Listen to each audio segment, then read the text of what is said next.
Shabbat Shalom, Shabbat Shalom. which is peace on Yahweh's holy Sabbath day.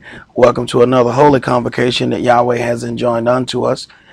Praise Yahweh. We had a wonderful feast last night, and I can tell because people were dragging in here today. It's a lot when those things happen back to back. And but it is a wonderful thing that we are able to worship and serve Yahweh without interference from the powers that be. We don't really appreciate the things that we have available to us in all of the places where we used to go to church before on Sunday. It never did occur to us that there are certain things that the preacher cannot say. There are certain things that he cannot teach. It never did occur to us that there were powers that be that were pushing certain agendas, even in certain Hebrew Israelite organizations. I remember hearing my teacher say he was going to shut the whole thing down and go back to his house because what ended up happening is the more of a building you get, the more funds you require, and then people use the funds that they make available. They then try to use those things to alter the word so that certain things that they like or don't like are not spoken about. And even in the word, there are situations where these types of things are a problem. So we have to thank Yahweh for the things that we have available unto us, that there are no powers that be that are pushing for certain things to be taught and for other things not to be taught. But before we get started, brother, would you read the oracles and entreat the angel that stands at the door to come in and sup with us and us with him, that we may make this a holy convocation by the angel's presence? 1 Peter chapter 4, verses 7 through 11. But the end of all things is at hand. Be you therefore sober, and watch unto prayer. And above all things have fervent love among yourselves, for love shall cover the multitude of sins. Use hospitality one to another without grudging. As every man has received the gift, even so minister the same one to another as good stewards of the manifold grace of Elohim. If any man speak, let him speak as the oracles of Elohim. If any man minister, let him do it as of the ability which Elohim gives, that Elohim in all things may be glorified through Yahshua the Mashiach, to whom be praise and dominion forever and ever. Amen. Ephesians chapter 4, verses 29 through chapter 5 and verse 4. Let no corrupt communication proceed out of your mouth, but that which is good to the use of edifying, that it may minister grace unto the hearers. And grieve not the Holy Spirit of Elohim, whereby you are sealed until the day of redemption. Let all bitterness and wrath and anger and clamor and evil speaking be put away from you with all malice. And be you kind one to another, tender-hearted, forgiving one another, even as Elohim for Yahshua's sake has forgiven you. Be you therefore followers of Elohim, as their children, and walk in love, as the Messiah also loved us, and has given himself for us, an offering and sacrifice to Elohim for a sweet-smelling savor. But fornication and all uncleanness or covetousness, let it not be once named among you as become saints. Neither filthiness, nor foolish talking, nor jesting, which are not convenient, but rather given of thanks. Ecclesiastes chapter 5, verses 1 and 2. Keep your foot when you go to the house of Elohim, and be more ready to hear than to give the sacrifice of fools, for they consider not that they do evil. Be not rash with your mouth, and let not your heart be hasty to utter anything before Elohim. For Elohim is in heaven, and you upon earth. Therefore let your words be few. Exodus chapter 23, verses 20 and 21. Behold, I send an angel before you, to keep you in the way, and to bring you into the place which I have prepared. Beware of him, and obey his voice.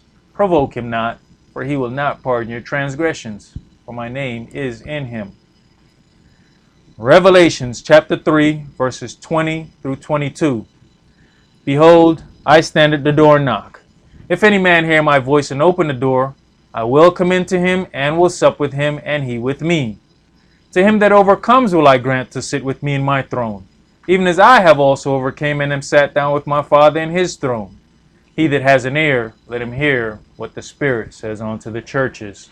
Now, within those oracles, we read how that angel is present amongst the congregation of Israel, leading us to the place where Yahweh needs for us to be.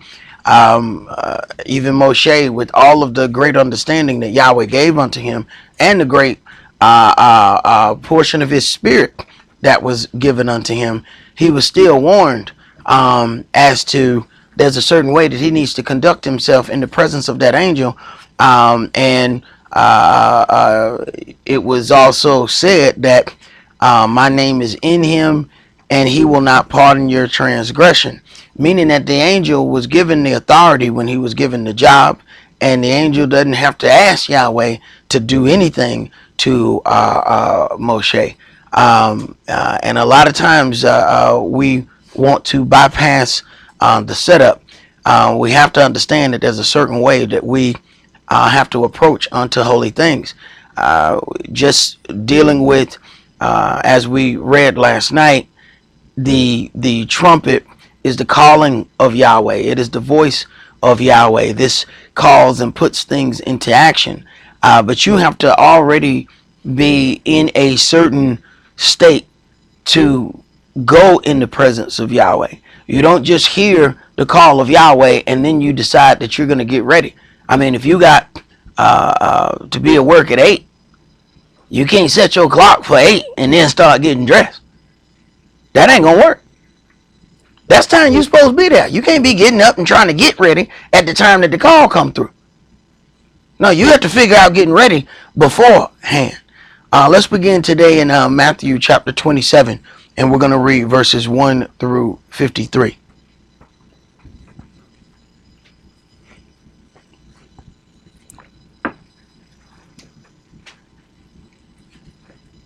Matthew chapter 27 and verse 1. When the morning was come, all the chief priests and elders of the people took counsel against Yahshua to put him to death.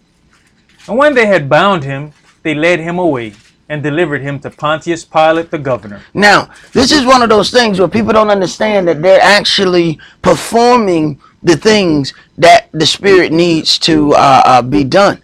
Our belief sometimes is that anytime that the Spirit is doing something, it's some really nice and, really a peachy thing.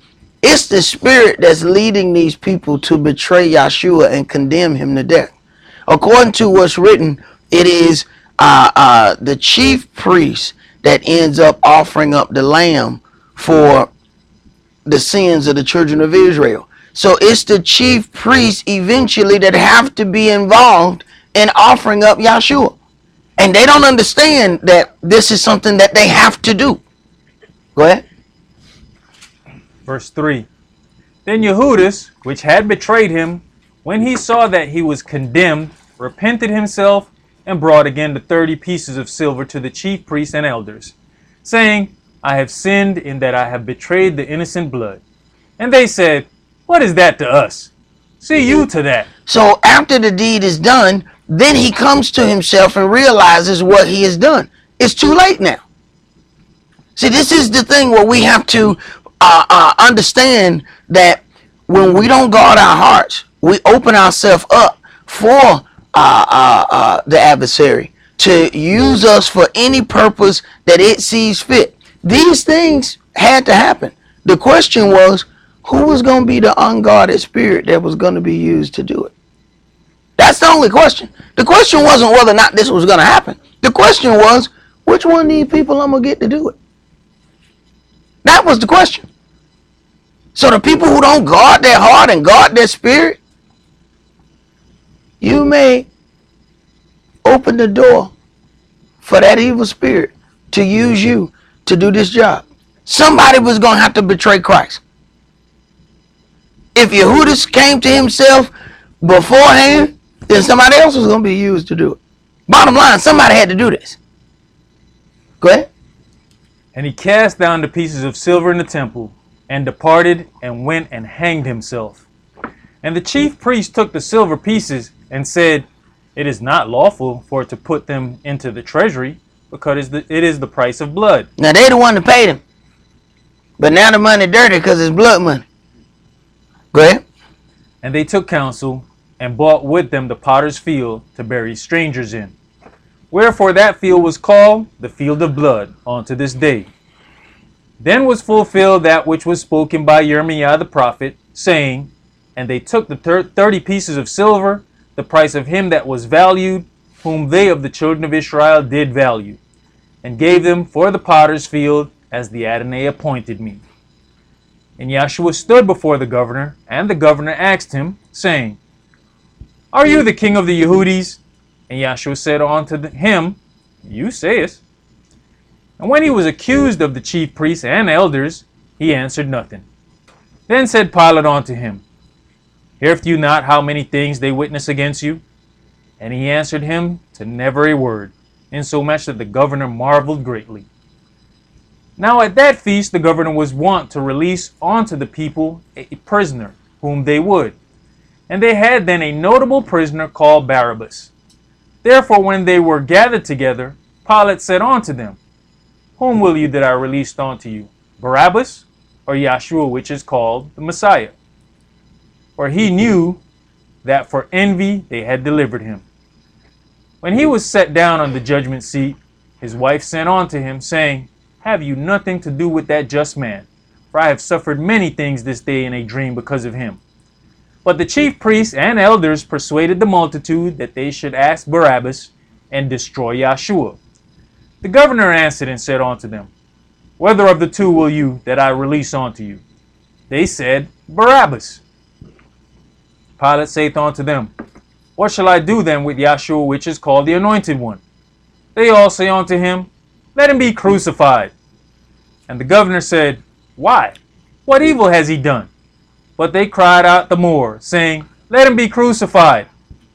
When Pilate saw that he could prevail nothing, but rather a tumult was made, he took water and washed his hands before the multitude, saying, I am innocent of the blood of this just person. See you to it. Right. So the religious authority didn't offer any reason. Their reason was simple. We say he ought to be crucified, which is the same thing that we hear today in Sunday church. People offer us what they think, feel, and believe, but no real backing as to how they arrived at those points. And we didn't ask any questions. They said, and we did. They required $1,000 offerings and stuff, and we did it. We didn't ask where that stuff come from. What? Show me that in the book. Same thing in here. Go ahead. Verse 25. Then answered all the people and said, His blood be on us and our children. Then released he Barabbas unto them, and when he had scourged Yahshua, he delivered him to be crucified. Then the soldiers of the governor took Yahshua into the common hall, and gathered unto him the whole band of soldiers. And they stripped him, and put on him a scarlet robe. And when they had plaited a crown of thorns, they put it upon his head, and a reed in his right hand. And they bowed the knee before him, and mocked him, saying, Hail, King of the Yehudis. Right. So now this is at this point, they're having fun mocking that he's supposed to be the king, not understanding the role that he was coming in at that point was the lamb to be slaughtered. He's only coming in the capacity of the king in his next visit. So this is what happens when you don't really understand what's going on. They're actually using the fact that they have power over him to question his authority. But he wasn't there to rule at that point. Go ahead. Matthew chapter 27 and verse 30. And they spit upon him, and took the reed, and smote him on the head. And after that they had mocked him, they took the robe off from him, and put his own raiment on him, and led him away to crucify him. And as they came out, they found a man of Cyrene, Simeon by name. Him they compelled to bear his cross. And when they were come unto a place called Golgotha, that is to say, a place of a skull, they gave him vinegar to drink mingled with gall, and when he had tasted thereof, he would not drink. And they crucified him, and parted his garments, casting lots, that it might be fulfilled which was spoken by the prophet. They parted my garments among them, and upon my vesture they did cast lots. And sitting down, they watched him there. And set up over his head his accusation, writing, This is Yahshua, King of the Yehudis. Then were there two thieves crucified with him, one on the right hand and another on the left. Now, this inscription that was written, first of all, it was not written in English to start with, and there was no J available for them to even write Jesus. So that inscription that was there could have never said this is Jesus. It wasn't possible. Go ahead. Verse 39. And they that passed by reviled him, wagging their heads, and saying, You that destroyeth the temple, and buildeth it in 3 days, save yourself. If you be the Son of Elohim, come down from the cross. Likewise also the chief priests mocking him, with the scribes and elders said, He save others, himself he cannot save. If he be the King of Israel, let him now come down from the cross, and we will believe him. He trusted in Elohim, let him deliver him now, if he will have him, for he said, I am the Son of Elohim. Right. So this is the danger of having your own understanding of some things. Not truly understanding that animal sacrifice could never really make an adequate atonement for sin. It always had to be the blood of a man, because the sin was done by man.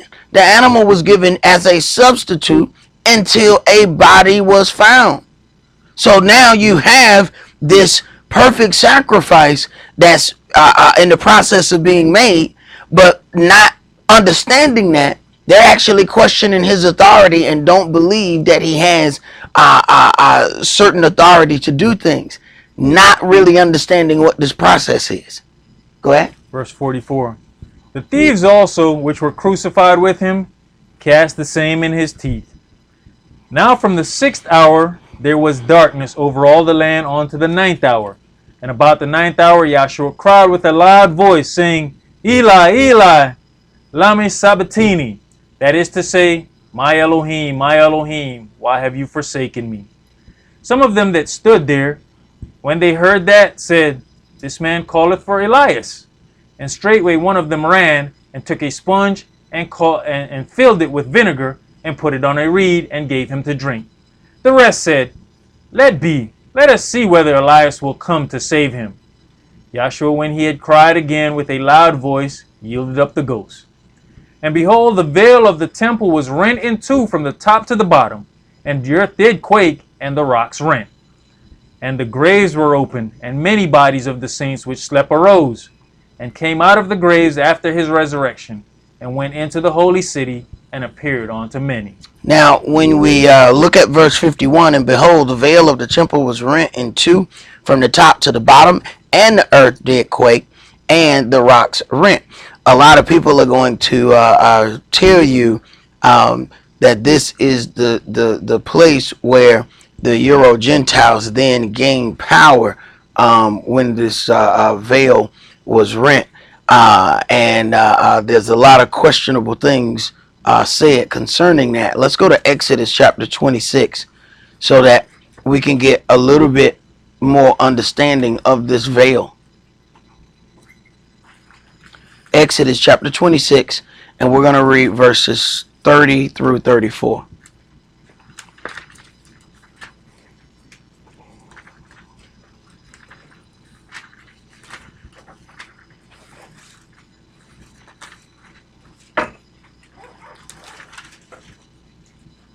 Exodus chapter 26 and verse 30.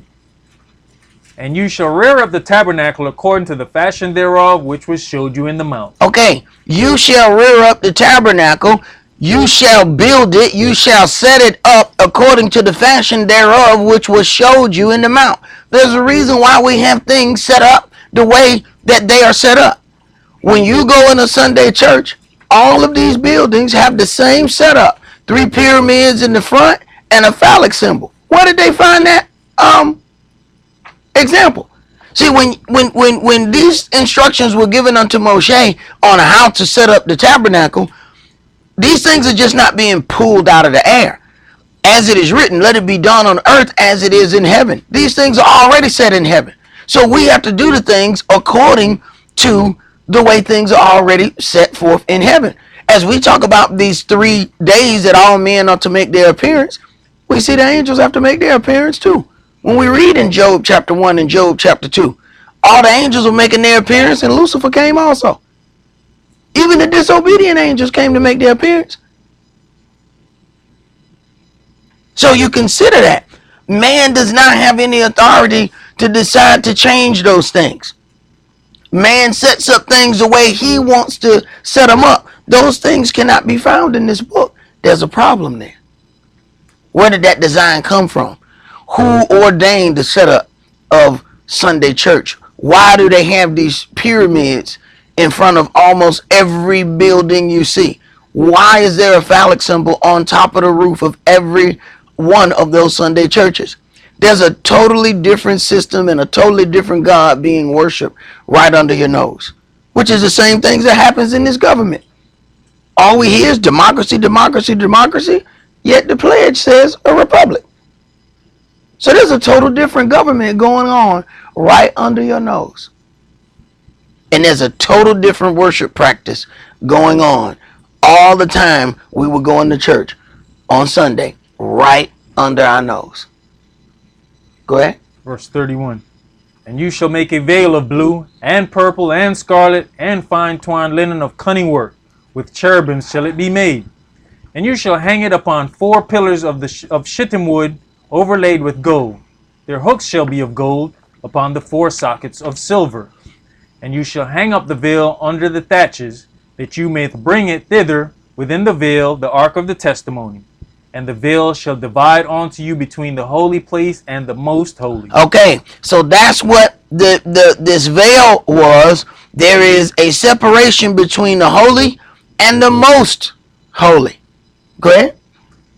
And you shall put the mercy seat upon the ark of the testimony in the most holy place. Right. You shall put the mercy seat upon the ark.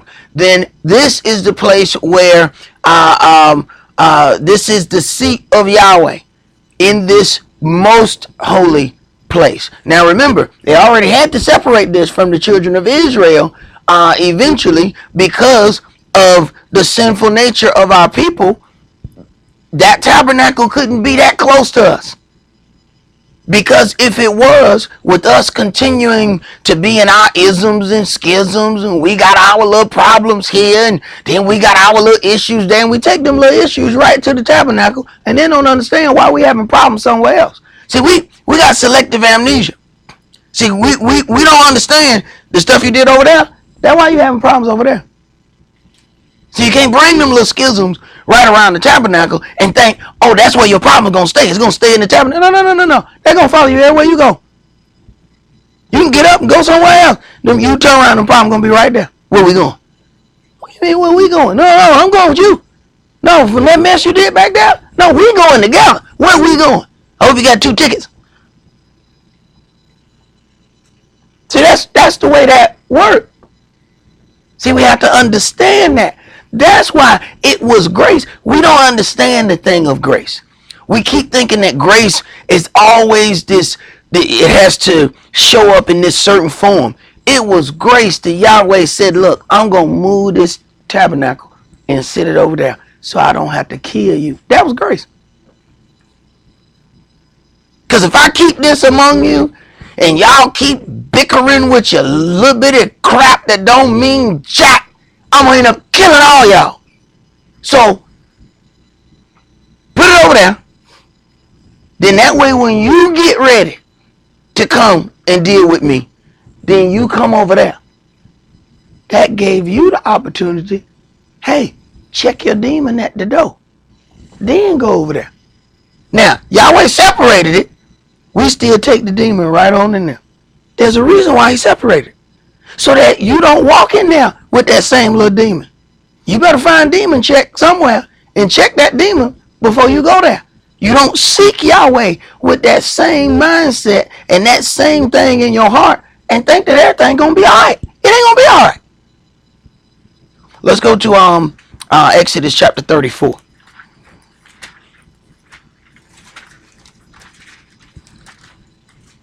Yahweh gives us ample opportunity to check ourselves. Ample opportunity. And then after that, he starts checking. And you're not going to like the way Yahweh do the checking. Trust me, I done waited on some things and I know good and well what I was supposed to do.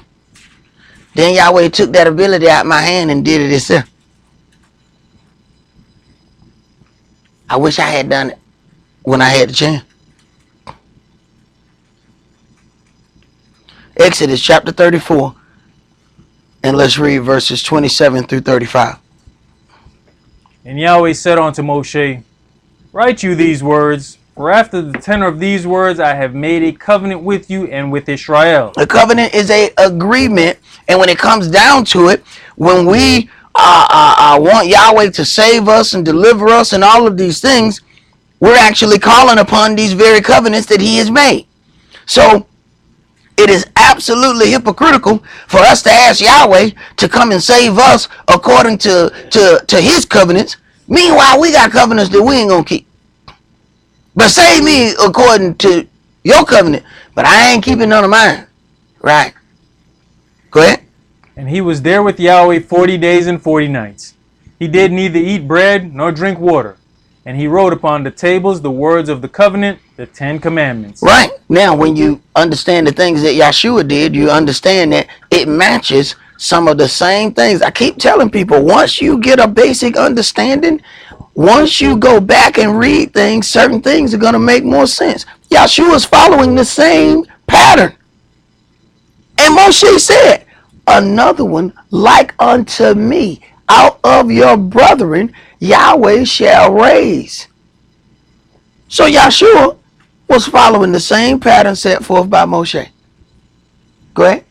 And it came to pass, when Moshe came down from the Mount Sinai, with the 2 tables of testimony in Moshe's hand, when he came down from the mount, that Moshe knew not that his skin of his face shone while he talked with him. Right. There's no way for him to spend that much time in the presence of holiness and not be changed.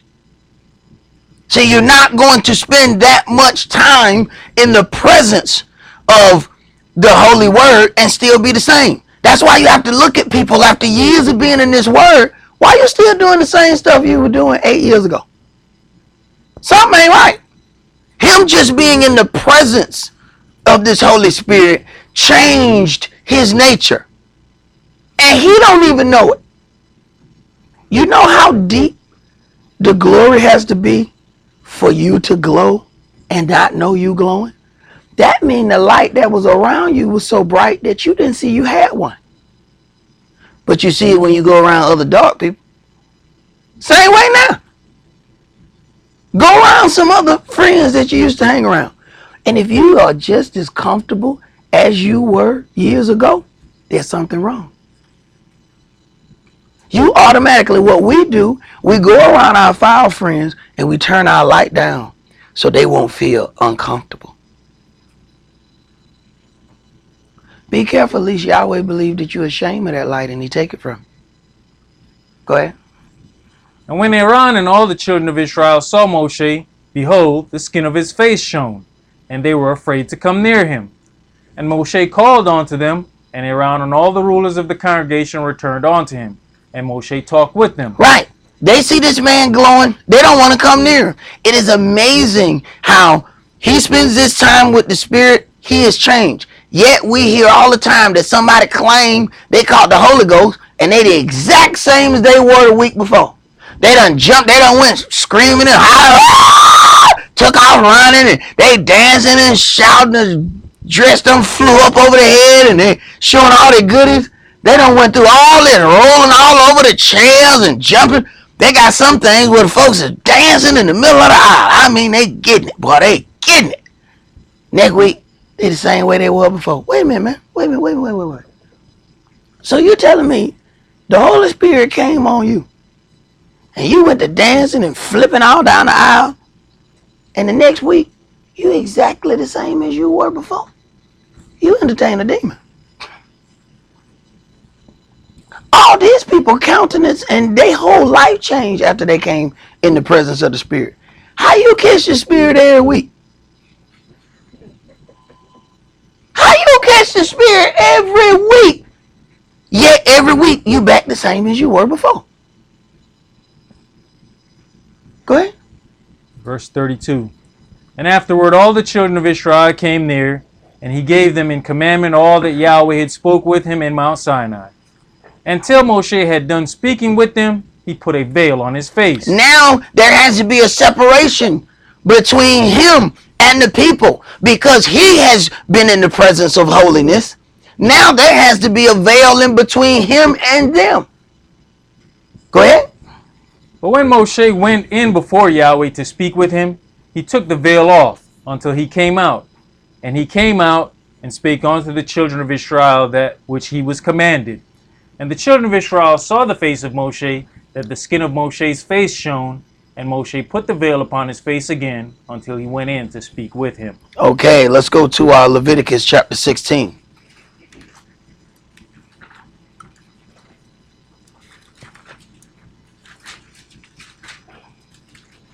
And you have to just look at the boldness of the children of Israel and how familiarity breeds contempt. How you start to have issues with dudes who face shine? Man, me and the glowing dude, we're not going to have no problem. I'm not arguing with this cat. Is that cat glowing? And then that folk think they can still speak out and have issues with this man? But see, it was his sister and his brother. They're familiar with him. And they start running off at the mouth. And Yahweh didn't appreciate it. Same thing we do. We get mad. We don't like something. It's easier for us to argue with the person that we see instead of arguing with Yahweh. Not understand, Yahweh is leading him to do those things. He's not doing those things on his own accord. But it's hard for us to get our psyche around that. And it's much easier to fight with man who we see. So whatever issue they had, they put that on Moshe. And Yahweh didn't appreciate it. And he dealt with them accordingly. Leviticus 16, let's read verses 1 through 4. And Yahweh spake unto Moshe after the death of the two sons of Aaron, when they offered before Yahweh and died. Right. Doing things incorrectly, you can't assume that you have the authority to do something.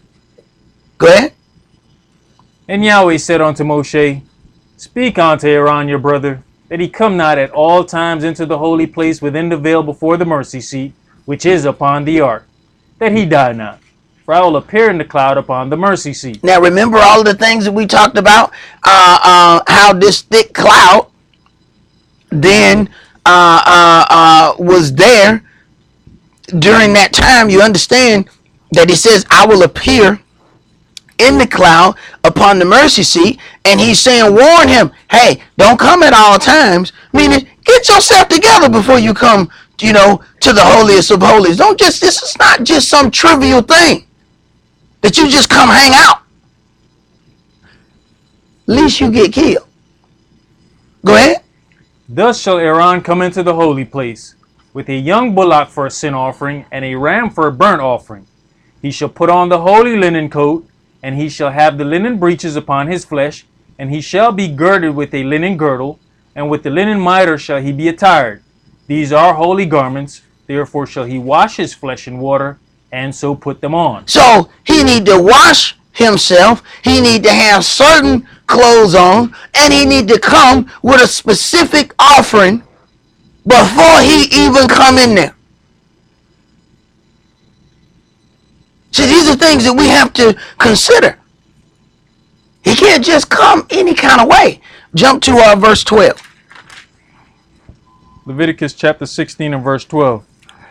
And he shall take a censer full of burning coals of fire from off the altar before Yahweh, and his hands full of sweet incense beaten small, and bring it within the veil. And he shall put the incense upon the fire before Yahweh, that the cloud of the incense may cover the mercy seat that is upon the testimony, that he die not. The cloud of the incense may cover the mercy seat that is upon the testimony, that he die not. So a lot of times, when we're burning these incense, people don't really understand what those things are. You start reading and it says the prayers of the saints are contained in those incense. You talk about where each time the presence of Yahweh is there, you find certain things. You find this cloud, you found this trumpet. There are certain aspects that are there continually. So there are things that we're doing. We're just not doing this because we think it's, a cool thing to do. There's some reasoning behind why these incense have to be burning. But you never seen that before coming out of Sunday church. See? Because they did what they wanted to do. They didn't follow the things that are written in this book. Let's go to Exodus chapter 40.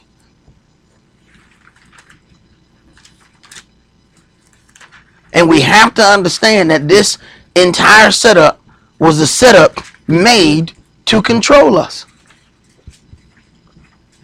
The black churches are just spin off from the white churches, and from the beginning of that whole thing, their design was to control us. That's what their design was set to do, and that's what it's doing.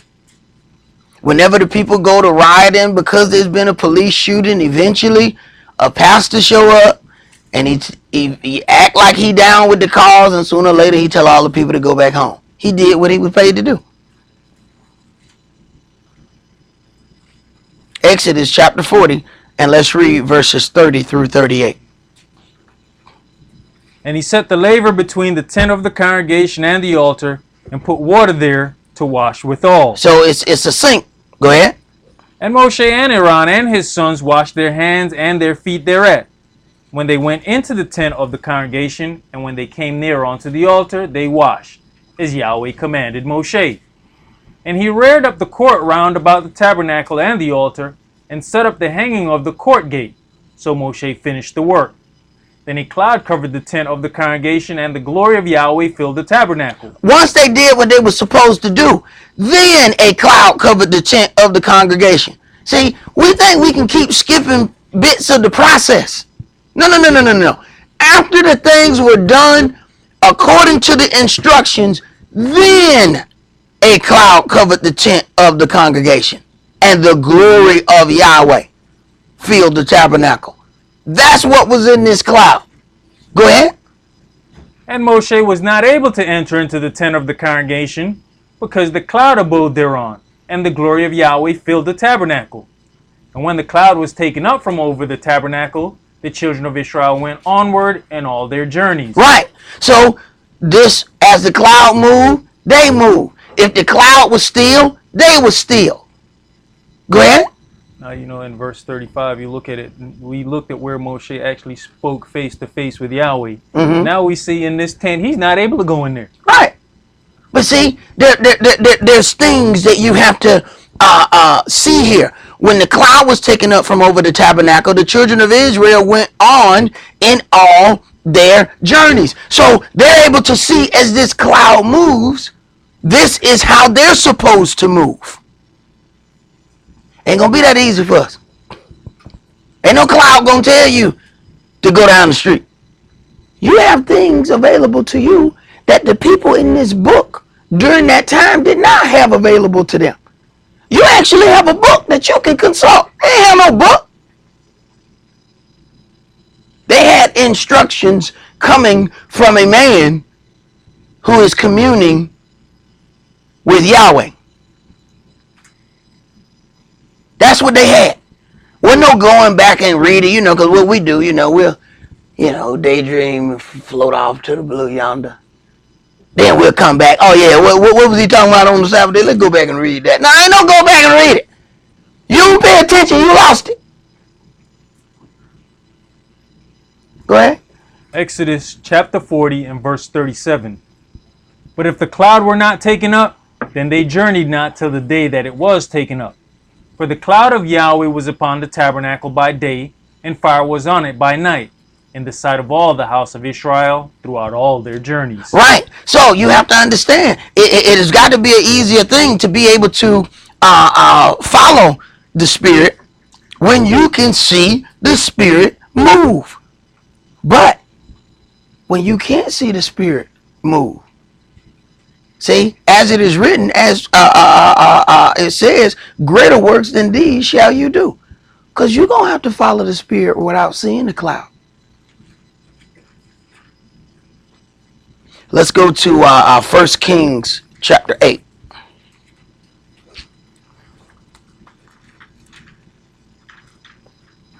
First Kings chapter 8.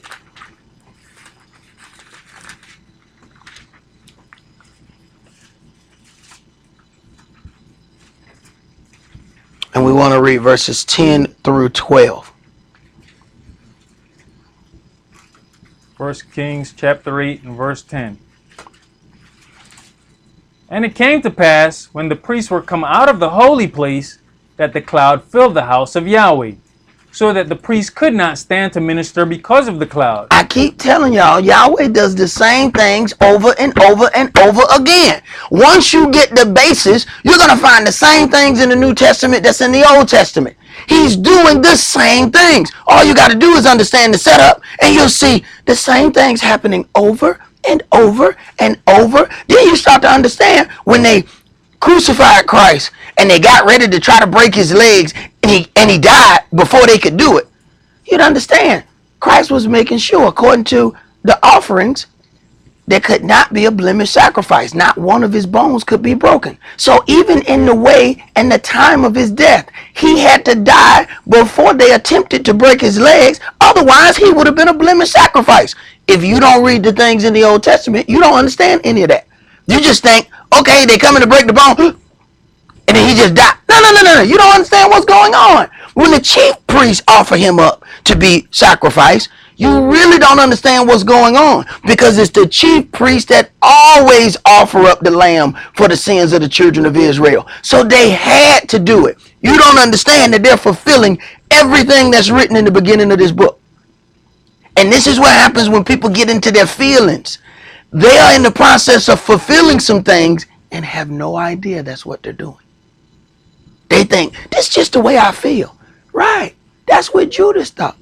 He thought, that's just the way. Yeah, this man need to be offered up. Soon as he got that money, then it's hard. Now he's feeling. That was when the demon left. See, that's what happened. That's how you come to yourself. Because after the evil spirit used you to go and do that evil, then he go on about his business. Now you left with this weight on your heart that I just betrayed Christ. Too late, he gone. He don't need you no more. He has used your body to do whatever he needed to do. Now he off to go get the next body. Go ahead. For the glory of Yahweh had filled the house of Yahweh. Then spake Shlomo, Yahweh said that he would dwell in thick darkness. Yahweh said he would dwell in thick darkness. Each one of these times you have seen the glory of Yahweh. This thick cloud abode in these places. This incense have to be burning. They have to come in to the holiest of holies with a cloud of incense, or they might get killed. See, there's some things. Let's go to Leviticus chapter 10. See, we have to understand, you can't just approach unto Yahweh any old kind of way. And I don't understand why that is so difficult. When we get ready to go to a job interview, you got sense enough to know not to go there any old kind of way. You're trying to get a job. You don't show up in your cut up jeans and your little raggedy t-shirt. Yeah, hey, bro, y'all hiding up in here. You got your King's English on. Hello, sir. How art thou? Hello, sir. Are thou hiring? You know you don't talk like that. But you got sense enough to bring your King's English when you're trying to get that job. You got sense enough to know, hey, man, don't put that outfit on. Put on something else. So what make you think you can go to the most powerful entity that we have ever known? What make you think you can go to him in any kind of way? It says he's a jealous Elohim. Now, if he jealous and he see you dressed to a T to go to some man's interview, yet you not even gonna consider how you go and come before him, don't you think his jealousy is activated when he see you do it? Think about yourself. See if somebody do that to you. What is it gonna do to you? Consider that. Leviticus chapter 10, and let's read verses 1 through 7.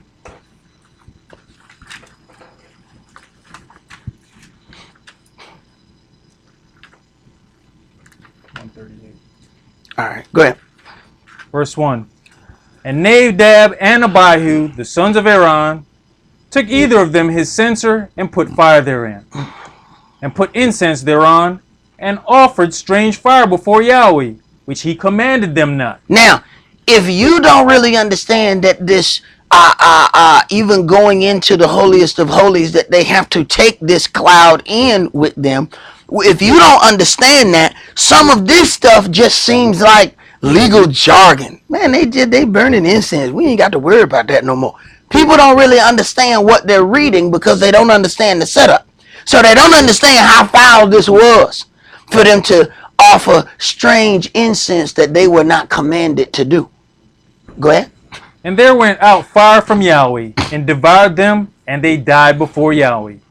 Then Moshe said unto Aaron, This is it that Yahweh spake, saying, It will be sanctified in them that come near him. I will be sanctified in them that come near me. In other words, you're not going to come before me any old kind of way. What we read last night, it says before they were even given those commandments, it said, sanctify yourself against the third day, come not at your wives. They had to be, then he said, wash your clothes. So set yourself in order. Then I'm going to take you into the presence of Yahweh and then receive these commandments. They couldn't go any old kind of way. Go ahead. But you know, part of that is what we've been taught, come as you are. Right. What we've been taught, come as you are as in your clothing. Mm-hmm. Not come as you are in your spiritual state. Right. And here's the thing. This is what keeps a lot of people from coming to church. They feel like, well, once I get myself together, then I come. You ain't never going to get yourself together out in the street. That's not how that works. So, but then we are disrespectful, showing up any old kind of way. There was a time in the church that everybody, the preacher wore a robe. People don't remember that. We got selective amnesia. It wasn't that long ago. The preacher had on the robe just like the choir. When you look at the stuff that's in here, they were covered. But then when them fine Italian suits start being bought, the robe came off because that's a $4,000 suit he got on. And people ready to show that $4,000 suit. So now the robe is not on. Here's the problem. A man's loins is supposed to be covered. His whole private area is supposed to be covered. That suit, he got all that stuff stuck to his pants. See, now we got corporate America mixed with the things of righteousness, and that ain't gonna work. Yahweh don't care about style. He gave you a way that you're supposed to present yourself. Go ahead. I will be sanctified in them that come near me, and before all the people I will be glorified. And Aaron held his peace. And Moshe called Mishael and Elzaphan, the sons of Uzziel, the uncle of Aaron, and said unto them, Come near, carry your brethren from before the sanctuary out of the camp. So they went near and carried them in their coats out of the camp, as Moshe had said. And Moshe said unto Aaron, and unto Eleazar, and unto Ithamar his sons, Uncover not your heads, neither rend your clothes. Listen, he's telling these brothers of the priesthood, uncover not your heads for these people, for this deed that was done. And people don't understand why these priests' heads are covered. See, even if you look at the twisted way that the Pope deals with things, you'll notice one thing. The Pope has a head covering on. People don't really pay attention to what's happening. He have his head covered. When you see the Jewish, they have their head covered. Now, granted, it's a little small covering. I mean, and it's so little that if they had a head back, you can't even see it. They have to bend down, and you're like, look at that, they got a little thing on there. Go ahead. Lest you die, and lest anger come upon all the people. But let your brethren, the whole house of Israel, bewail the burning which Yahweh has kindled. Right, you let them mourn the loss of their brethren, but you being priests, do not uncover your head, for the things that they did was against the instruction. You don't mourn with them. You don't uncover your head and mourn. You let them mourn. Go ahead. And you shall not go out from the door of the tabernacle of the congregation, lest you die. For the anointing oil of Yahweh is upon you. And they did according to the word of Moshe. See, when the anointing oil is upon you, there's a certain way you have to behave. You can't go mourn the loss of someone after they have done an evil deed going against Yahweh, lest you justify the wickedness that they did. Go ahead. That was it? No. Go ahead. And Yahweh spake unto Aaron, saying, do not drink wine nor strong drink, you nor your sons with you, when you go into the tabernacle of the congregation. All right, let's go to Hebrews chapter 10.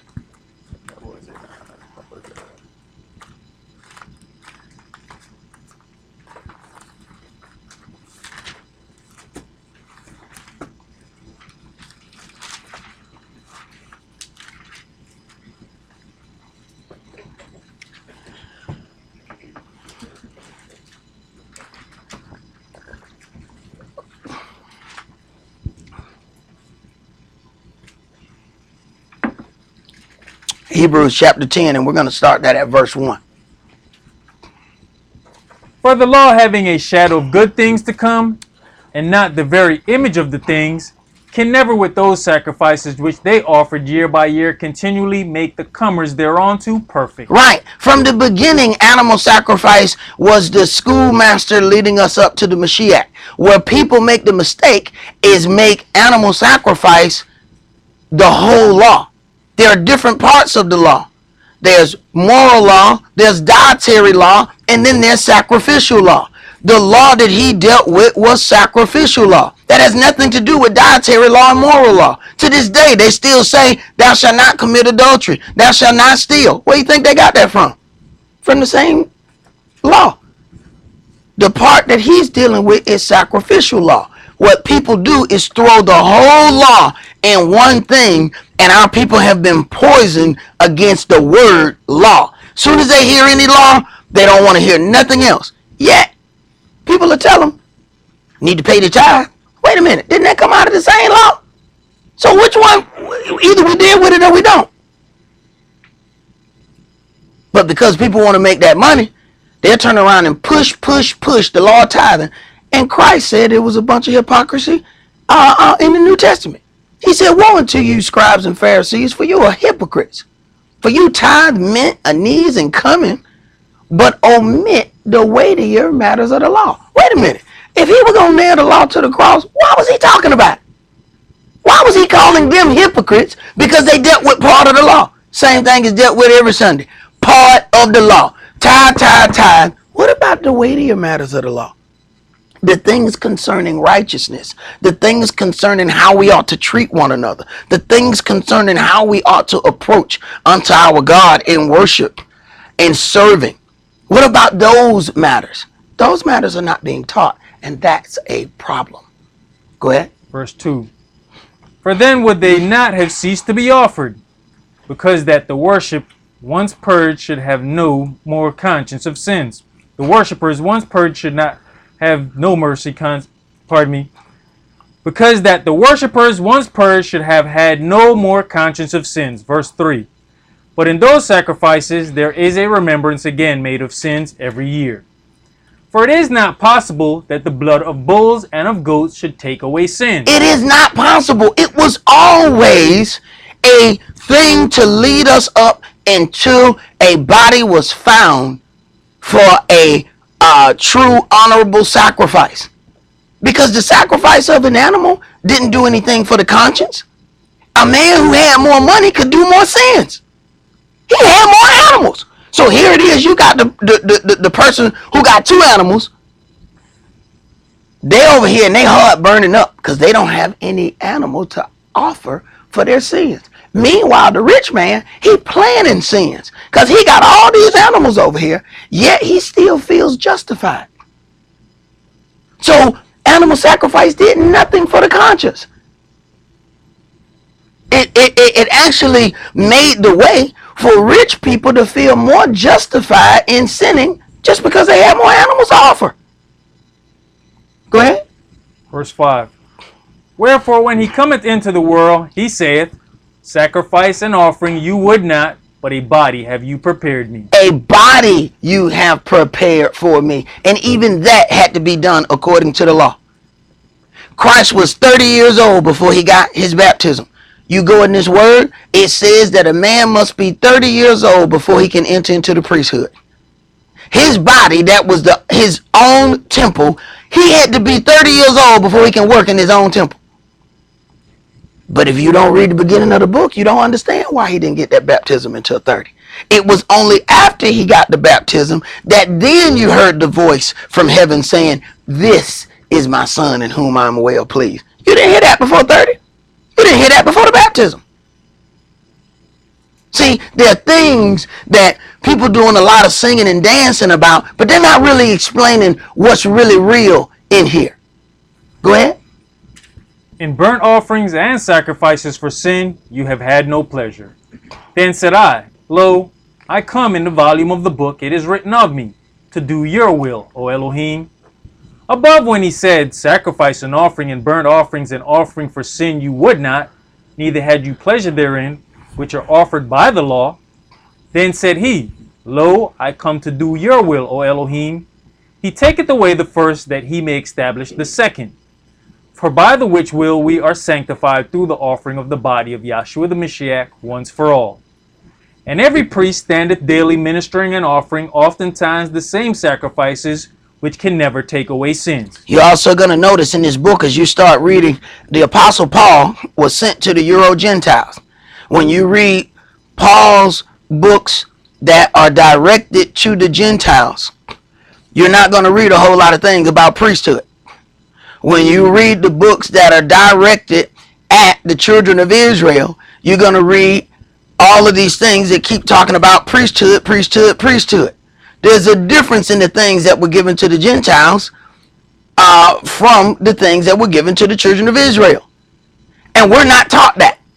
We have been taught thus far that it's a one-size-fits-all doctrine, and that can't be backed up by what's written in this book. Go ahead. You know, brother, I just wanted to touch on verse 9, and here it is clear in verse 9. What he's taken away, I came to do your will, which was to be that ultimate sacrifice. Taketh away the first animal sacrifice and establish the second, which was him being sacrificed for man's sins. So now when you think about that somebody was sacrificed for you, it should activate your conscience when you keep sinning. It should activate your conscience that you didn't physically offer up some animal to atone for your sin. You realize that some other blood was shed. Somebody else had to be tortured for your sin.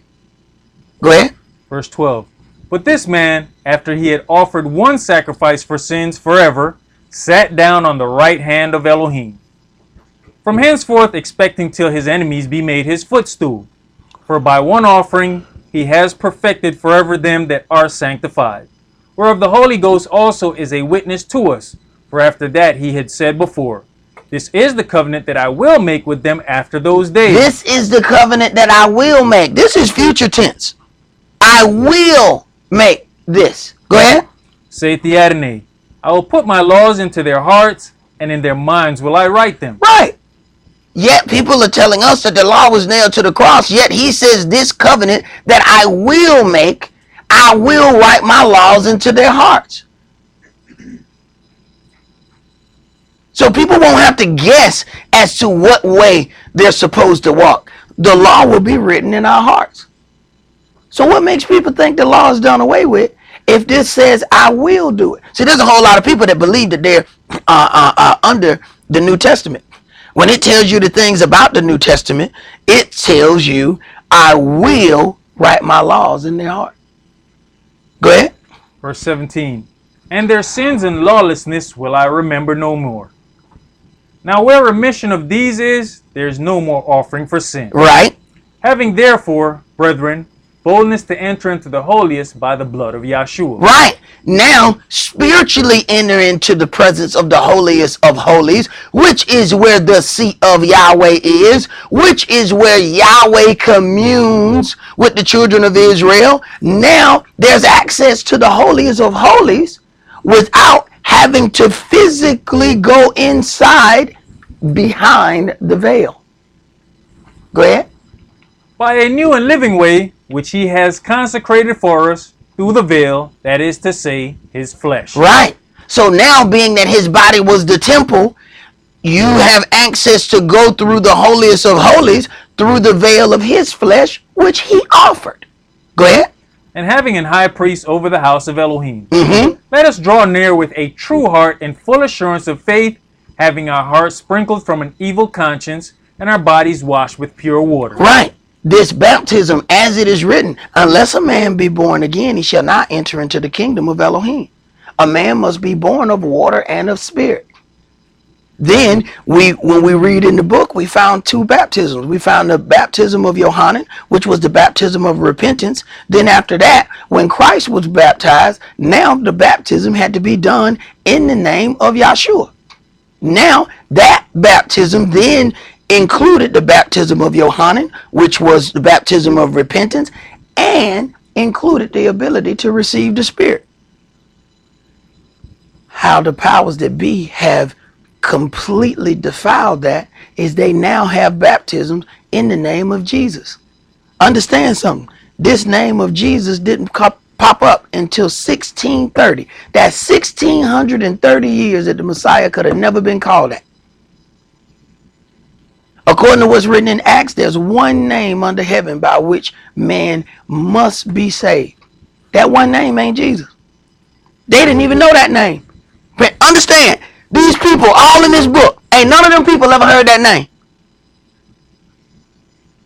Keep in mind, none of this was said anytime the Mashiach is on the earth.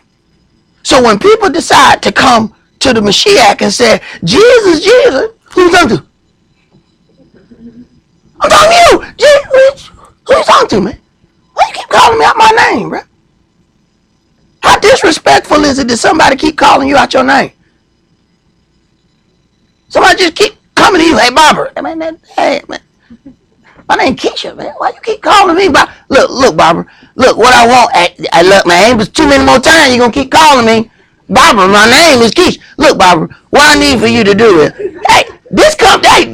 y'all relationship ain't going to be too good with this person continually calling you out your name. Go ahead. Hebrews chapter 10 and verse 23. Let us hold fast the profession of our faith without wavering, for he is faithful that promised. And let us consider one another to provoke unto love and to good works, not forsaking the assembling of ourselves together, as the manner of some is, but exhorting one another, and so much the more as you see the day approaching. For if we sin willfully after that we have received the knowledge of the truth, there remaineth no more sacrifice for sins, but a certain fearful looking for of judgment and fire indignation, which shall devour the adversaries. He that despised Moshe's law died without mercy under 2 or 3 witnesses. See, these are the things that people don't want to deal with. He's going to make this contrast. He that despised Moshe's law died without mercy under 2 or 3 witnesses. Go ahead. Of how much sorer punishment, suppose you, shall he be thought worthy, who has trodden underfoot the Son of Elohim, and has counted the blood of the covenant, wherewith he was sanctified, an unholy thing, and has done despite unto the Spirit of grace. Right. So people will give you this whole thing about grace and say, you can do whatever you want to do. Y'all deal with that old God. That's an old mean God. Check this out. Verse 29 says, of how much sore punishment, unless you know that Christ is more strict than Moshe. Somehow they didn't get that though. They got that this old law was mean, and then this is that new one that's dealing in grace. Verse 29 says of how much sore punishment. Verse 28 says, he that despised Moshe's law died without mercy under 2 or 3 witnesses. Verse 29 says, Yahshua is going even deeper than that. And you can see that when you start reading Matthew chapter 5. And he starts talking about the act of committing adultery, then the spiritual part of dealing with adultery. Y'all leave them chilling alone. They chilling. I didn't want him to fall out the chair. Yeah, he'll be alright. He fall out the chair, he'll wake up. Leave him alone. He alright. He ain't bothering nobody. The kids have to be in here on the first Sabbath of every month. They got that way. I got to look at them be still. See, a lot of times they don't like to be still, but I will jump off from behind this altar if they act the fool. Leave him alone. He's falling asleep. He ain't bothering nobody. Now, one of y'all grown folk go to sleep, I'm getting you. Leave them children alone. Go ahead. Verse 30. For we know him that has said, vengeance belongeth unto me, I'll recompense, saith the Adonai. And again, the Adonai shall judge his people. It is a fearful thing to fall into the hands of the living Elohim. But call to remembrance the former days, in which after you were illuminated, you endured a great fight of afflictions, partly whilst you were made a gazing stock both by reproaches and afflictions, and partly whilst you became companions of them that were so used. For you had compassion of me in my bonds, and took joyfully the spoiling of your goods, knowing in yourselves that you have in heaven a better and an enduring substance. Cast not away therefore your confidence, which has great recompense of reward. Right. And when things don't happen right away, our confidence just go down to the pits. We do good on Tuesday. We waiting to receive the reward on Wednesday afternoon. What? I mean, I ain't got my reward yet. You just did good that day. How long you were doing evil before that?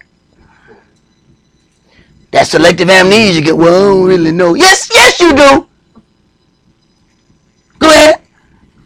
For you have need of patience, right, that after you have done the will of Elohim, you might receive the promise. You ain't gonna receive the promise immediately. Go ahead. For yet a little while, and he that shall come will come, and will not tarry. Now the just shall live by faith. But if any man draw back, my soul shall have no pleasure in him. For we are not of them who draw back unto perdition, but of them that believe to the saving of the soul. All right, let's go to Romans chapter 11.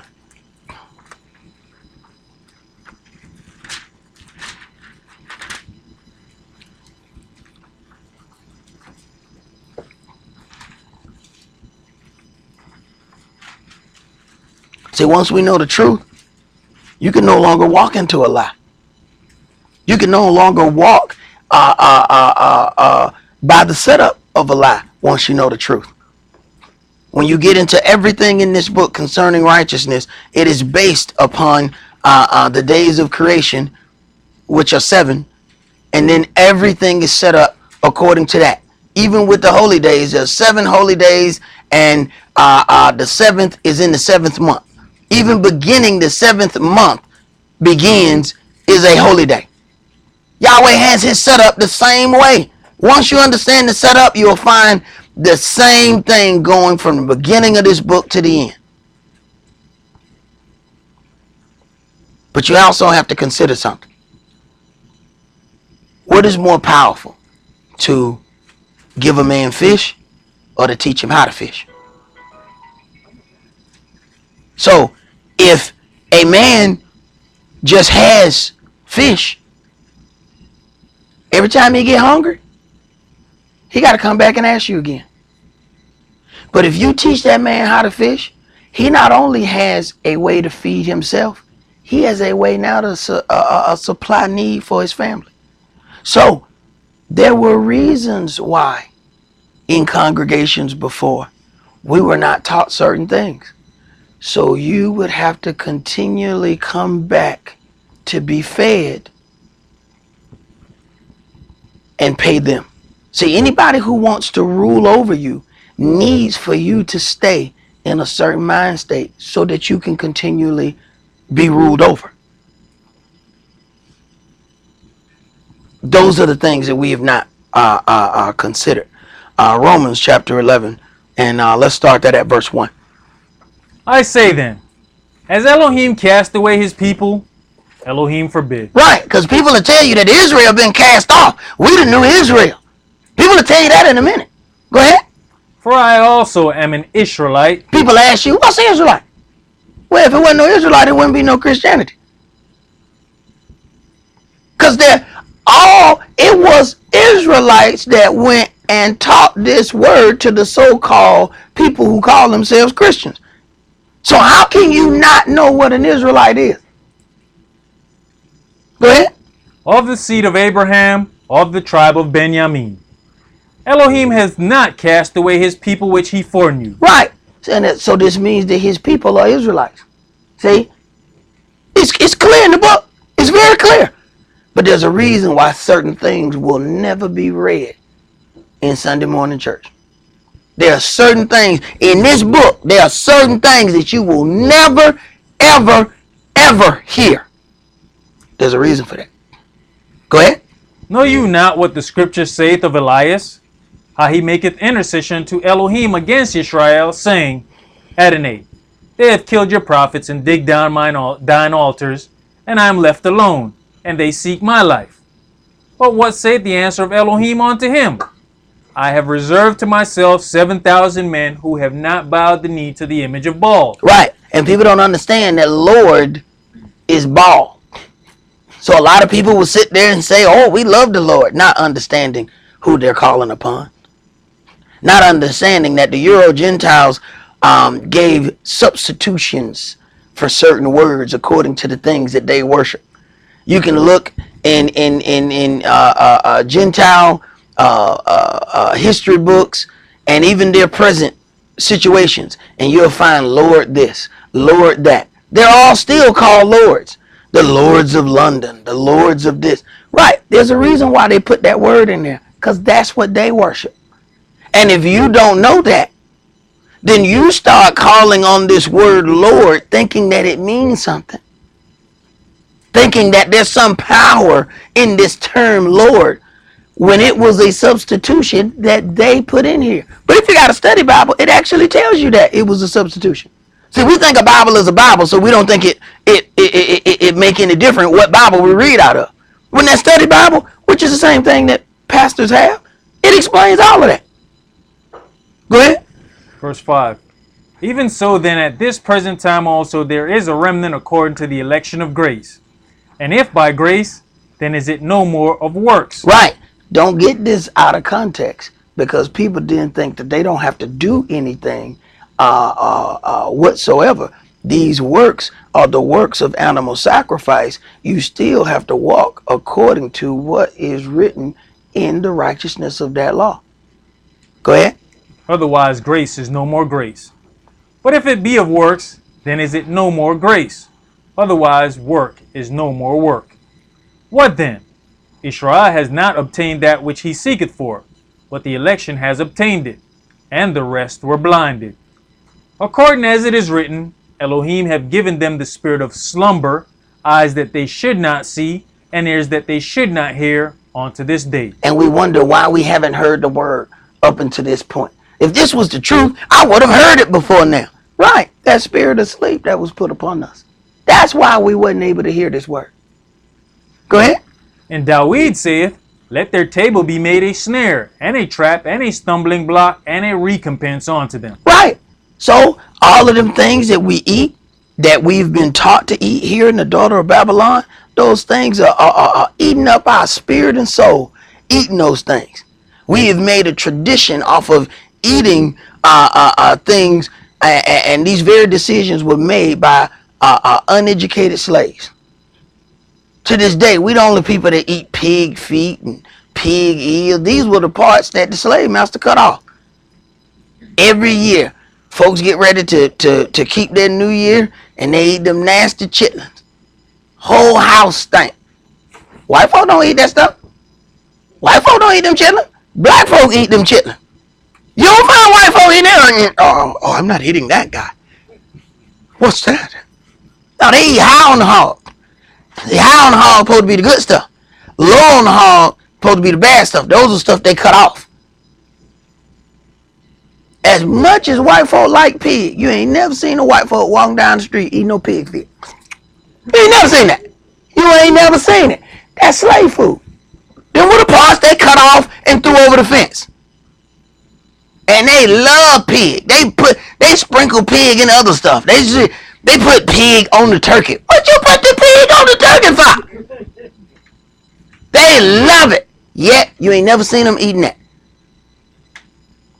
Go to work and invite one of your white friends to come and eat some chitlins with you. See what they say?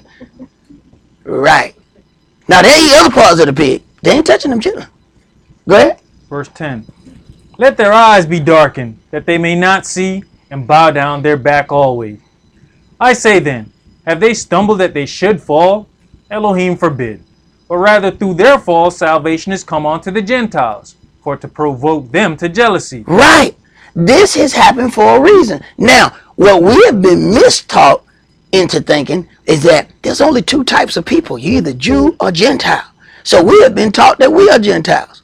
Now, it is the dumbest thing that we know the whole earth was overspread by the three sons of Noah. So if there are three sons of Noah, how do you only have two options, Jew and Gentile? Well, what's the other one then? See, we don't. I had somebody come to me and try. This guy was supposed to be a Bible study teacher, and he came to me and started talking about certain things. And I asked him the simplest question: well, if there are three sons of Noah, how do you only have Jew and Gentile? Now he's supposed to be the teacher, right? He is discombobulated. He can't even talk to me no more. Right, right. But you out teaching people. Right, right. Go ahead. Now if the fall of them be the riches of the world, and the diminishing of them the riches of the Gentiles, how much more their fullness? Mm-hmm. For I speak to you Gentiles, inasmuch as I am the apostle of the Gentiles, I magnify mine office. Wait a minute. For I speak to you Gentiles, inasmuch as I am the apostle of the Gentiles. He is the one over the Gentiles. He is the one teaching the Gentiles. He has already said that he is an Israelite. The Israelite presides over the Gentile church. This is what authorizes them. This is why things are so out of whack now. There are Gentile churches, but there is not a Hebrew Israelite presiding over it. Hold your place right there. And let's go to 2 Corinthians 11 and verse 22. Some of y'all should already know what that say. Some of y'all should already know. Y'all should be able to read that. Y'all should be able to say that right now, before you even go to it.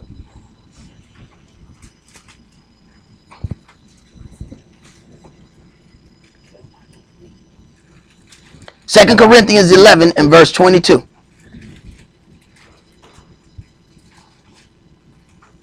Verse 22.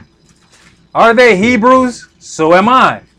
Are they Israelites? So am I. Are they the seed of Abraham? So am I. Right.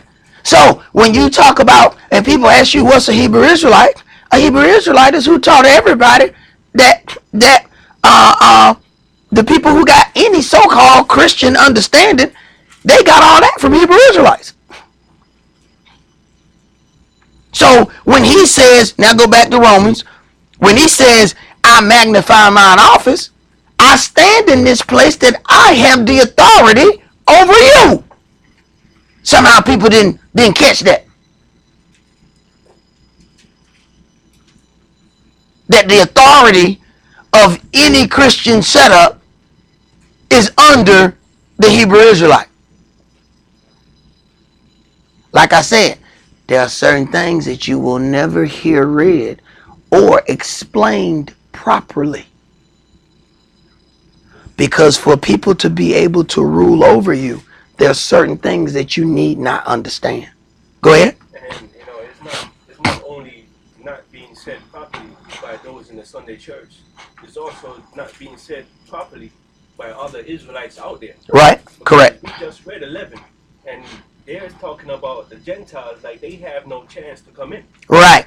Yeah, they're absolutely correct. You have some Hebrew Israelites that teach that Gentiles will not be able to attain unto their salvation. And that ain't what this book say. It says, I have provoked my people to jealousy by inviting these Gentiles into this word. Now brothers have taken that jealousy, and now, you got them kung fu fighters on the side of the road, in they Afrika Bambaataa suits and they bullhorn, talking about how, white people ain't gonna be able to make it in the kingdom. Bro, that ain't what's in this book, man. You need to go pop lock and try karate somewhere else, because that ain't what's said in this book. So you need to be careful listening. But those people are doing the job. And that's the job, to make all people think that this is how all Hebrew Israelites think.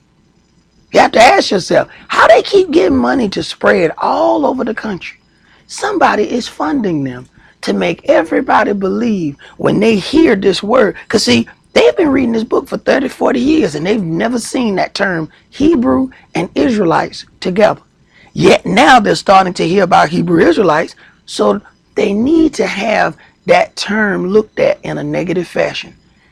And them kung fu fighters is doing the job mighty well, because that's what people think of when they hear this term Hebrew Israelite. And those dudes got some of the most twisted doctrine you ever want to hear. Go ahead. Romans chapter 11 and verse 14.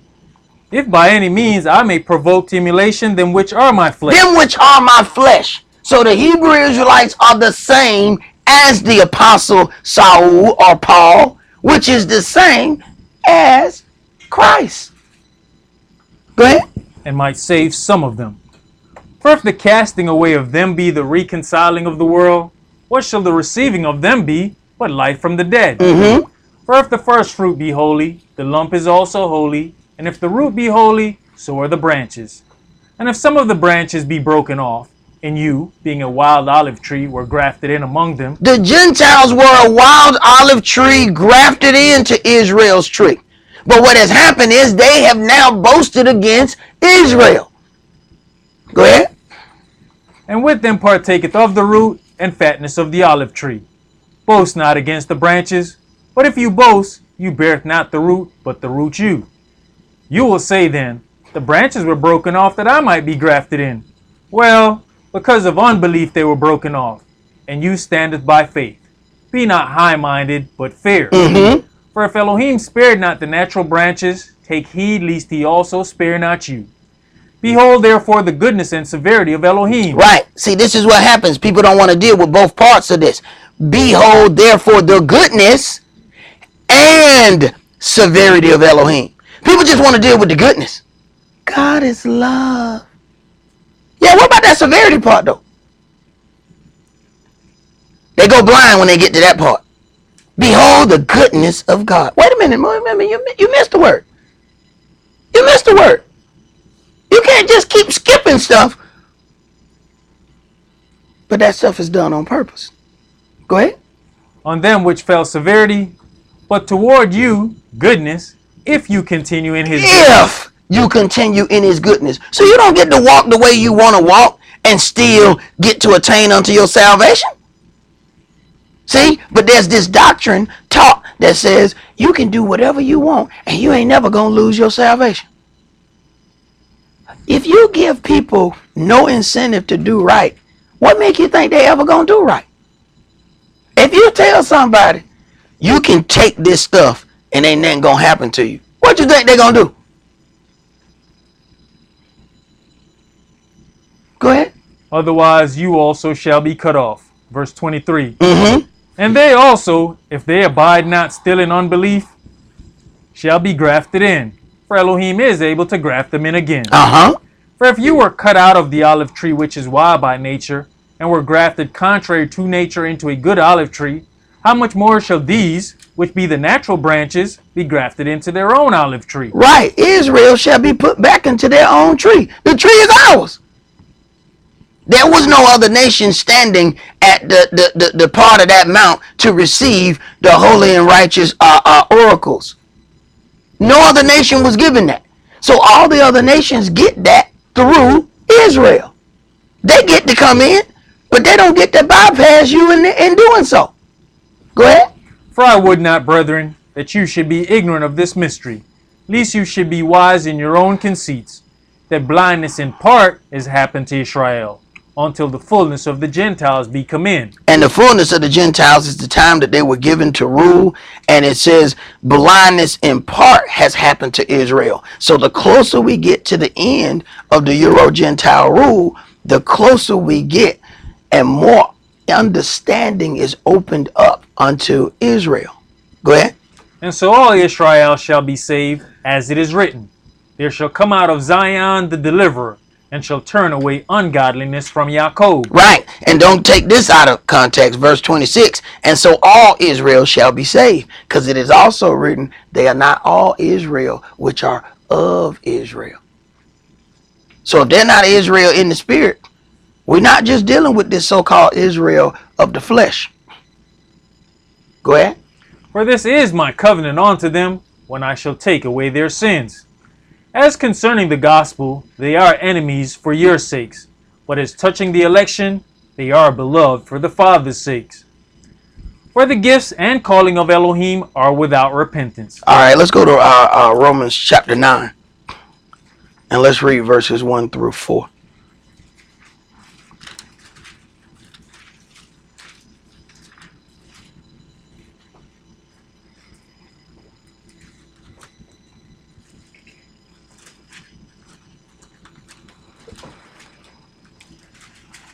Romans chapter 9, and let's read verses 1 through 4.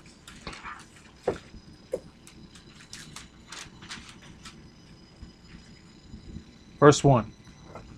I say the truth in the Mashiach, I lie not, my conscience also bearing me witness in the Holy Ghost, that I have great heaviness and continual sorrow in my heart.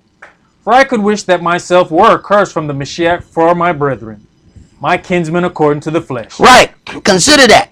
I could wish that myself were accursed from the Mashiach, from Christ, for my brethren, my kinsmen, according to the flesh. So according to the flesh, they are the same. Go ahead. Who are Israelites? Right. So Christ was an Israelite. Saul was an Israelite. All the 12 tribes are Israelites. How is it that people tell you that they've never heard of Hebrew Israelites? Yet every part of anything righteous was given by them to give to everybody else. This is how the door was open unto the Gentiles. Go ahead. To whom pertaineth the adoption? Now this is all the authority that was given to the Israelites. Then you understand why Saul said, I magnify mine office. Because this is my authority. Go ahead. And the glory, and the covenants, and the giving of the law, and the service of Elohim, and the promises. All of this is the whole power of the word. All the power of the word were given to these Hebrews, who then set up churches, and then those people had to come to them for questions. That's what the majority of the New Testament is. People keep thinking that the New Testament is scripture. The New Testament are letters. There were letters that were written about specific issues. And in most of those cases, pretty much all of them, we only have one letter. You don't have the letter that's written to Saul about the problem. He's answering in that letter. Go ahead. Read verse 5. Whose are the fathers, and of whom as concerning the flesh the Mashiach came. Whose are the fathers, and of whom as concerning the flesh Christ came. Christ was a Hebrew Israelite. This is our example. Why would you want to be anything other than what your example was? Go ahead. Who is over all, Elohim blessed forever. Amen. All right, let's go to Romans chapter 2.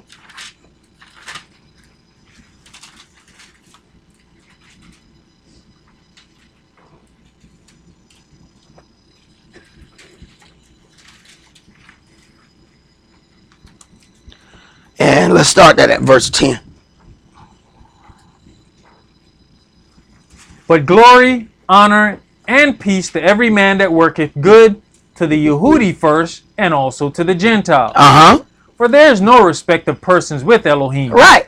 There's not a respect of persons. This thing is set up in the order that it is set up in. and it has to go according to the order in which it was created. It's not a respect of persons thing. Things have to be in their correct order. Go ahead. For as many as have sinned without law shall also perish without law. And as many as have sinned in the law shall be judged by the law. Right. Yet we're told that the law was nailed to the cross. They don't understand the difference between sacrificial law, moral law, and dietary law. For as many as have sinned without the law, they shall die without the law. And as many as have sinned in the law shall be judged by the law. We've all heard the saying, I'd rather be judged by 12 than carried by 6. It's a difference between being judged and dying. Go ahead. For not the hearers of the law are just before Elohim, but the doers of the law shall be justified. For when the Gentiles, which have not the law, do by nature the things contained in the law, these, having not the law, are a law unto themselves. You see the difference? For when the Gentiles, which have not the law, not Israel. See, Israel was taught the law. Israel was given the law. Israel don't get to walk contrary to the law. The Gentiles were only given a certain number of things to do. But you need to know, according to Genesis 10, you are not a Gentile. Gentiles are what we know as Caucasians. Saul was the apostle of the Gentiles, right? Look at where Saul went. All he went to was Europe and Asia. He didn't go to Africa, did he? Why? Because ain't no Gentiles down there. He went to white people. Yet people are telling us we Gentiles. That don't fit according to what's written in this book. But that still don't mean that they're not going to be able to attain unto their salvation. You still need to know who you are and where you are in this book. See, that's our problem. We've been carrying around the Bible for 40, 50 years, but we can't find us in it. When you can't find yourself in this book, you don't really know what your instructions are. It's like getting the employee handbook, and they got instruction for the cleaning crew, instruction for the sales department, instructions for the service department, but you don't know which one of them fit you because you don't know what department you work in. Then you can't really find the instruction. You're just going through an instruction book. You don't know which one applies to you because you don't know what department you work in. You can't obviously get the right instructions. You're working in the sales department and you're reading the service manual. What? And you can't figure out why you twisted. You're reading the wrong part, boo-boo. You need to pay attention to the parts that are directed at you. Go ahead. You know, verse 14 where it says, for when the Gentiles which have not the law, we don't understand that portion, we go back. Moshe was up in the mount 40 days and 40 nights. He was given 2 tables of stone which had the law. He took that back to the children of Israel. We had the law. The Gentiles were not given the law. Right. Even when they start trying to tell the Gentiles about circumcision, I said, man, don't bother them Gentiles about that circumcision, man.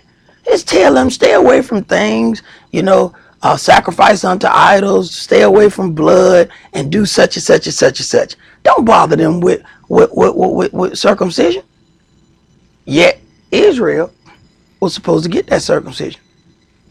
But understand, as it is written, he that is circumcised must do the law. We don't even understand what circumcision means.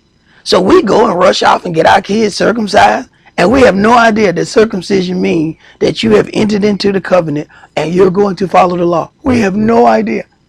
We just be doing stuff because other people do it. We do it. Well, grandmama and them did it, so I'm going to do it. You don't even know what that means. Go ahead. These having not the law are a law unto themselves. Verse 15, which show the work of the law written in their hearts, their conscience also bearing witness, and their thoughts the meanwhile accusing or else excusing one another. In the day when Elohim shall judge the secrets of man by Yahshua the Mashiach according to my gospel, behold, you are called a Yehudi, and resteth in the law, and maketh your boast of Elohim. You see the difference there? Verse 17 says, behold, you are called a Yehudi. See, first of all, they couldn't even have this word J. There is no J in the Hebrew language, and there wasn't no J in English until 1630. So this whole term of Jew is a new term. Behold, you are called a Yehudi and rest in the law. Go up to verse 14. For when the Gentiles which have not the law. You see the difference? The Yehudi rests in the law. The other one was not given the law. That's a big difference. Go ahead. And knoweth his will, and approveth the things that are more excellent, being instructed out of the law. So, the children of Israel are instructed out of the law. The Euro Gentiles were not given the law. Completely different paths to salvation. But nobody told us. So now the Euro Gentiles who have boasted against the branches have then set up churches, because Gentiles own the black churches. See, there's a reason why Creflo have to go to Kenneth Copeland, and Eddie Long was going to Earl Park. Those were the white people that set up the black churches. They work under the white people. See, we keep thinking we're going to a black church. No, you're going to an Oreo church. That is not a black church. That's white man own that church. See, you just see the black figurehead in the front. He needs so much money because he got to take a certain percentage back to that white man. That's the part that we don't see. See? Yeah, we don't see the cream in the middle. Right. The cream in the middle just sitting there doing like this. Boy, oh boy, you doing a good job, boy.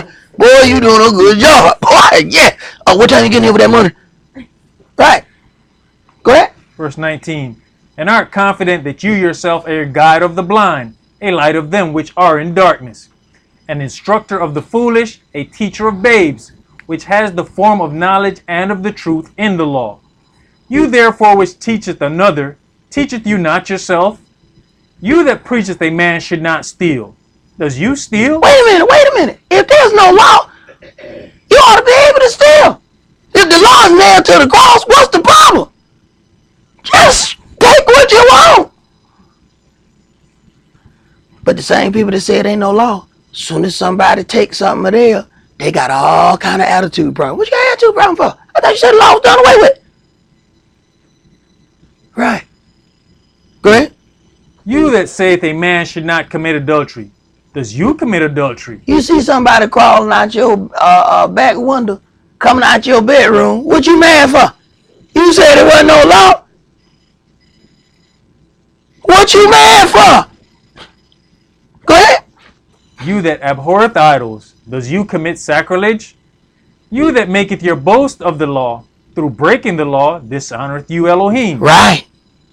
For the name of Elohim is blasphemed among the Gentiles through you, as it is written. Right. The name of Elohim is blasphemed among the Gentiles when they said, this is Israel. Look at the stuff y'all doing. Go ahead. For circumcision verily profiteth, if you keep the law. You see that? Circumcision profits if you keep the law. People done sent their kids to get circumcised. They don't know what it means. They had no idea whatsoever what it meant. But they was in the hospital insisting, I make sure you circumcise my child, because I want him to have a pretty pee-pee. That's what they think that's for. They have no idea about the covenant. They think this is all about pretty pee-pee. Right. You might have gotten this book and read and figured out what that circumcision meant before you were trying to get pretty pee-pee. See, now you done bound them to keep the law, not even understanding. And see, there was a time in Atlanta that they stopped circumcising young black boys, and people not understanding what that meant. They were trying to disconnect us from the covenants of Yahweh, and we didn't even know what they were doing. For a whole block, I'm talking 10, 15, 20 years, they would not circumcise young black boys. We didn't understand that was an assault on us to disconnect us from our Elohim. Go ahead. But if you be a breaker of the law, your circumcision is made uncircumcision. Therefore, if the uncircumcision, which is the Euro Gentile, keep the righteousness of the law, not the letter of the law. See, the animal sacrifice part is done away with. But the righteousness of the law is still there. Sacrificial law and moral law. Go ahead. Shall not his uncircumcision be counted for circumcision? And shall not uncircumcision, which is by nature, if it fulfill the law, judge you, who by the letter and circumcision does transgress the law? For he is not a Yehudi, which is one outwardly. Outwardly. See, a Yehudi outwardly, his body must show that he's in covenant with his Elohim. So a true Yehudi must be circumcised. Go ahead. Neither is that circumcision which is outward in the flesh. Now he's going on a whole nother level, because we have to be not only natural Israel, but spiritual Israel as well. Go ahead. But he is a Yehudi, which is one inwardly. And circumcision is that of the heart in the spirit and not in the letter. Not in the letter of the law. Go ahead. His praise is not of men, but of Elohim. But he is a Yehudi, which is one inwardly, and he has a circumcised heart. A circumcised heart follows the righteousness of this law. These are the instructions that were given unto us. But there's a reason why we're not going to be read these things and have them explained correctly. It is not in other people's advantage for you to truly understand who you are and what is expected of you. Least you call unto Yahweh your Elohim, and he hears you and comes to deliver you. The people who rule over you will not be happy about that. See, there's an old saying that he who is happy with my oppression must be my oppressor. There's a reason why certain things have been taught and other things have been neglected. And we're looking at the person who's in front of us, but there's another person that's in charge of that entity who's teaching or not teaching you what thus says Yahweh. Why?